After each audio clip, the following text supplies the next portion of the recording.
but it's still super fun. Same thing. Yeah, I love it, but just don't put I could live without glitter in my life. Yeah, well, if you're gonna have kids, it's gonna be there. I'm sorry. Yeah, totally. Probably. I'll probably wake up with it on my eyeball. Yeah. You know what I used to do when I was younger? My dad's friends came over. They would pass out on the lawn. And you dump glitter on them? I would. Because that'd be awesome. I would use paint. Uh-huh. And paint their entire body, and then add sparkles and like put things in their hair, and then they would like turn over, and I would do the other side. Amazing. Amazing.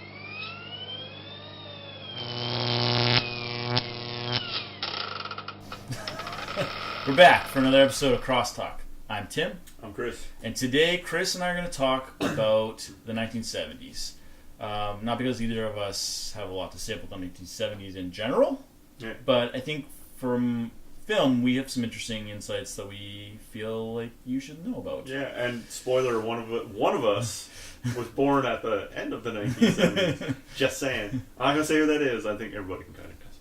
It is Andre, but he's not. Yeah, right. So, yeah, let's talk about it. I think I have a lot of interesting insights, not having been born in the 70s, but having watched a lot of movies from that era, because that's kind of when my dad was in his early 20s and when he really got into film himself, and he's kind of my film inspiration. He was the person who inspired me to watch a lot of movies, I guess, right? Okay. So, I don't know. From my perspective, it seems like we went through a really dark time in film at that sort of decade, and then it sort of lightened up. And then we got into a lot of, franchises and not exploitive stuff, because that was in the 70s, but it was more of a razzle-dazzle, very fantasy, bombastic, yeah, and in the 80s, right? Yeah. And then it seems like we kind of come full circle.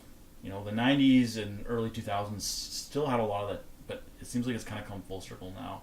And now it's a choice, whereas in the 70s it was more of a, I don't want to say standard, but close to it.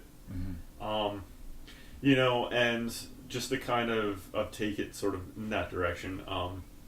Really, the 70s was all about vigilantism and disaster movies and really dark, gritty, grounded, realistic films. Yeah. You have like disaster movies, Poseidon Adventure. You had like thrillers like Deer Hunter or Fahrenheit 451, and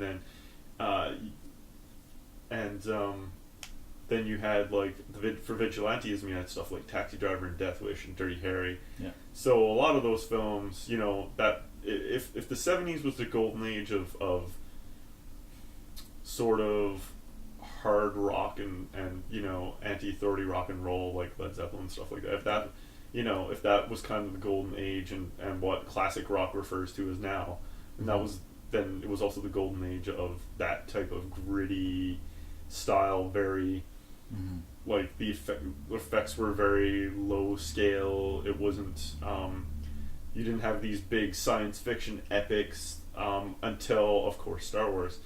Star Wars changed the game from then on in, and you started having like aliens, you started having like E.T. like in the 80s. Like, even if you look from Alien to Aliens, they're like two completely different. Alien is much more grounded. It's almost a horror movie. And it's very gritty. Yeah. And whereas Aliens has a lot more flash to it. It's very polished, and there's a lot more of everything, which is what cinema became, right? Yeah. So the stories that we saw in the 70s, like a lot of the stories we're starting to see again in Resurgence, were very bare bones in terms of their characters and their set pieces, and their even like sometimes the plot. There's not a lot to it. It's like, you shot my family, I'm gonna go get you. Yeah, It's almost like, and you could make an argument, like you said, it's come full circle.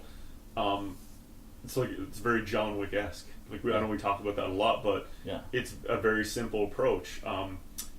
Because John Wick's like, you killed my dog and stole my car, and in the 70s it's like, it could almost be a country song. Yeah, exactly. Hey? Holy shit!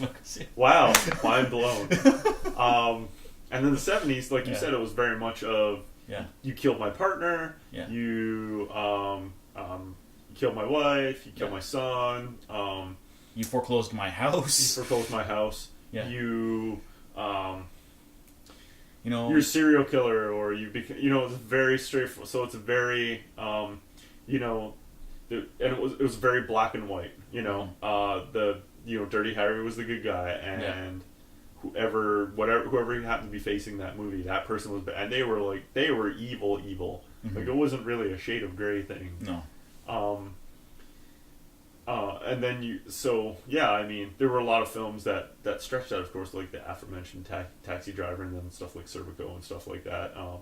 And even your dramas like Kramer versus Kramer. Yeah. Like, it was all very, like, serious storytelling. It wasn't a lot of room for people to make jokes and have satire, and it was just a different time. And I think, with we used Logan as a good example of that. Mm-hmm. That movie would fit perfectly in that era, I think. I mean, I think it's probably more polished than what movies would be then. But yeah, I mean, you would have to make very few changes to it to fit it in that time period. Right. Like, I mean, and you change the some of the camera work and some of the scenes, obviously, but in terms of it, it's very simplistic, but at the same time very compelling. Mm-hmm. And that's kind of a token theme of the time of that time, right? Mm-hmm. And then, like I said, you hit Star Wars, and then immediately after that was like, it was all these big blockbuster. You had Predator and Aliens and I would argue Terminator is almost like a horror movie too. It's like very confined. Whereas Terminator 2 goes into... It's very bombastic, but again, that's 1992, 1991. It has the grittiness, but not to the same scale. Exactly. So it's far more polished than them.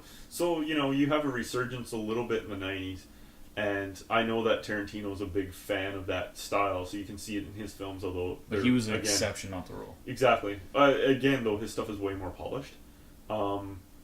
But now, it seems like it's more of a choice. So again, it was a token theme of the day, and now it's more of a choice. Drive is a really good example. Very simple plot, very simple motivations, but amazing film. Soundtrack's really, it's really amazing. But aesthetically, it has that. It has that feel, and again, it's different insofar as it's very colorful and it pops, but at the same time it's very gritty and very straightforward, beginning to end, and characters you get attached to die, and it's very I think there's sort of an argument of whether or not the main character makes it out alive or not at the end, right? So it's very... I would argue that he doesn't, but... Yeah, you could argue that he does or he doesn't, yeah. You could argue that he dies, right? Yeah. So, I feel like that film in particular could, again, with a few minor tweaks, could very well fit in that time frame too. Mm-hmm. So, and we talked about Logan as well, but there's a lot of films like that where, again, where it's come full circle, where they're making that choice. John Wick is a perfect example. Yeah. Again, super polished, very actiony. The fights are very smooth, but again, you tweak it, make a few minor tweaks, and it's it's a '70s revenge film. Now, I mean, I'm going to talk about the movie Hell or High Water. I know you haven't seen it. I haven't seen it. No, but that one I think is an obvious example as well, because it is literally a revenge flick set, and I think it's in Pasadena, but it's somewhere southwest in the States. Yeah. And it's got that where, again, a lot of films were set in that time period. That West Texas kind of southern town, and it's about bank robbers. Two brothers who are bank robbers, and it's a great film, and it does a lot of things in about an hour and a half. You got Jeff Bridges and Chris Pine and the other, Chris Pine's underrated. Hey? And the other guy, I forget the other lead. He's escaping me right now, but I'm hurting because I can't remember. Yeah, his name, but yeah, I can't. But the point is, it's an exemplary movie, and it